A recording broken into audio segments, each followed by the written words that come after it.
Hello everyone, welcome back in my YouTube channel Dheeraj knowledge and fitness. So my dear friends, आज मैं बात करने वाला हूँ कि इंग्लिश सीखने के लिए कौन से पिलर्स होते हैं या किन बातों को ध्यान देना होता है।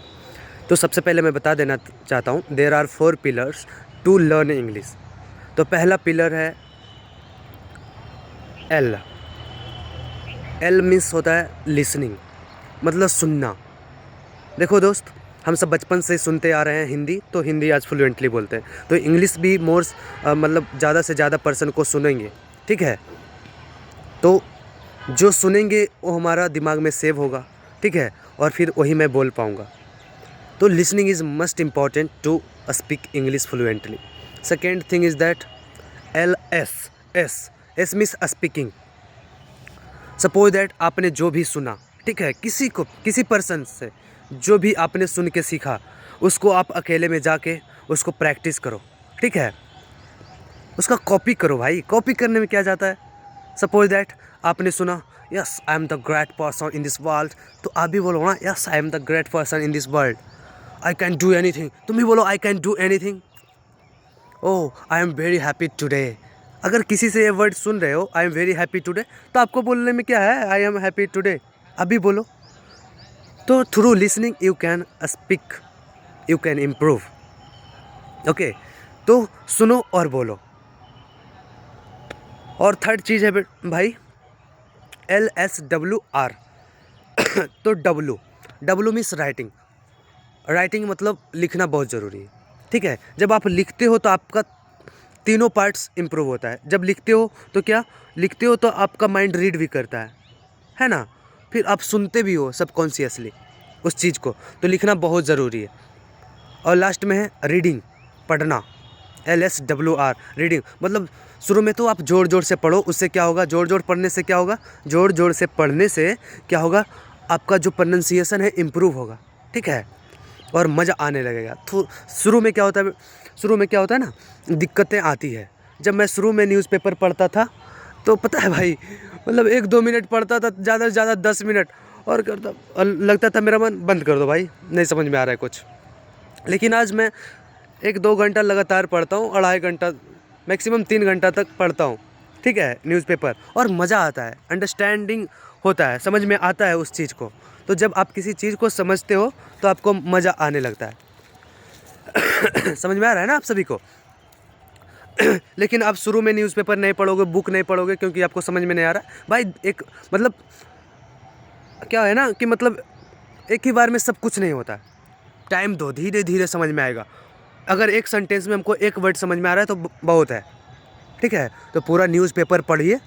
अगर न्यूज़पेपर हार्ड लगता है आपको तो आप स्टोरी बुक से स्टार्ट कीजिए, जो ईजिली मतलब ईजी सेंटेंस में हो, जो आपसे ईजिली पढ़ा जा सके, ठीक है। नहीं तो आप क्लास 1 का बुक उठाइए ना, क्लास 1 का बुक, उसमें देखिए स्टोरी, ठीक है, स्टोरी को पढ़िए और समझिए, उस स्टोरी को कॉम्प्रीहेंड कीजिए, अंडरस्टैंड कीजिए, ठीक है।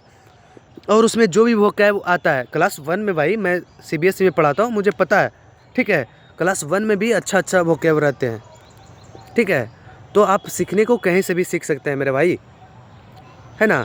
तो start, don't wait for anyone, okay. You are the person who can change your life, ठीक है। मैं इंग्लिश सीखने पर क्यों जोर दे रहा हूँ। देखो, मैं जानता हूँ, मैं भी गांव से बिलोंग करता हूँ, ठीक है।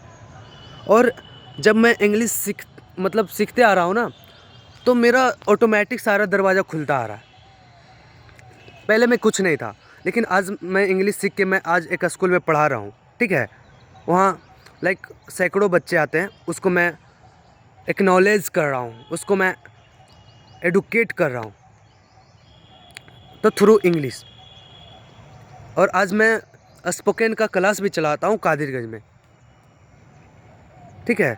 और इन फ्यूचर धीरे धीरे मैं ग्रोथ करते जाऊँगा, सीखते जाऊँगा, ठीक है, क्योंकि ये लर्निंग प्रोसेस है, पूरी ज़िंदगी रहेगी, जीवन भर रहेगी। तो इंग्लिश जो है आपका डोर्स को ओपन कर देता है। सपोज दैट अगर आपका जॉब लग गया, ठीक है, और आप तमिलनाडु में पोस्ट हो गए, ठीक है, तो वहाँ का लैंग्वेज क्या है बेटा, सॉरी बेटा, बेटा नहीं भाई, ओके, क्या है ना कि मैं स्टूडेंट को बेटा बोलते आ रहा तो बेटा, ओके नोट इशू। तो अब तमिल में आपका पोस्टिंग हो गया, ठीक है, तो वहाँ के लोग क्या बोलते हैं? तमिल। आप क्या बोलोगे? हिंदी। तो दोनों मैच खाएगा? नहीं। तो एक कॉमन लैंग्वेज क्या है? इंग्लिश, ताकि दोनों समझ में आ जाए, दोनों को समझ में आ जाए इंग्लिश, तब आप वहाँ के लोगों से कम्युनिकेट कर पाओगे, है ना। सपोज दैट अगर आप चल जाओगे केरला, तो केरला का लैंग्वेज क्या है? वहाँ का नेटिव लैंग्वेज मलयालम। मलयालम आपको समझ में नहीं आएगा। केरला के लोग हिंदी भी नहीं समझेंगे, ऐसा नहीं कि मैं बोल रहा हूँ, ऑलमोस्ट लोग नहीं समझेंगे, है ना, आप भी नहीं समझोगे। तो कॉमन लैंग्वेज कौन है जो दोनों समझ सके? English. That's why English is important, कि wherever you go you will get English and you can communicate easily with that person, with their person. Okay, और जो विदेश जाते हैं तो उसके लिए तो great opportunity, if you know how to speak English. Suppose that if you want to go to America, then their people don't know how to speak English. Sorry, their people don't know how to speak Hindi, but they know easily English. If you know English, then you can communicate easily there, isn't it? तो ये सारी चीज़ें बहुत important होती है। और लोग कहेंगे शुरुआत में कि अंग्रेज बन रहे हो, ठीक है, अंग्रेज छोड़ के चल गया और तुम लोग पकड़े हो।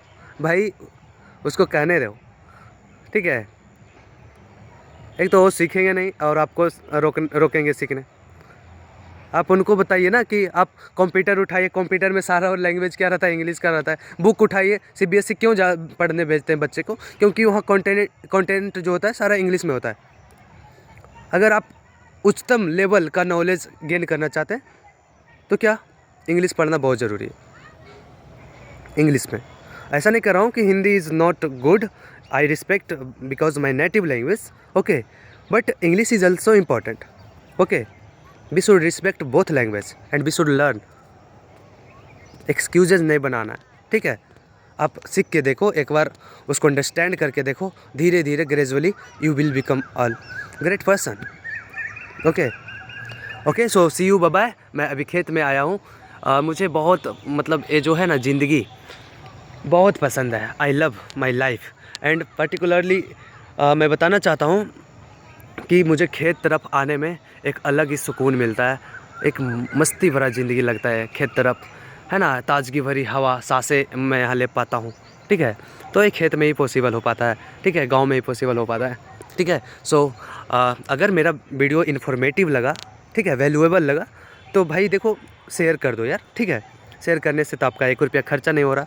अगर आप शेयर करते हो तो मेरा मोटिवेशन हाई हो जाता है और मैं वीडियो बनाऊंगा आगे, है ना, ठीक है। आपका एक शेयर से my motivation going to be very high, so please share my video, okay, support me.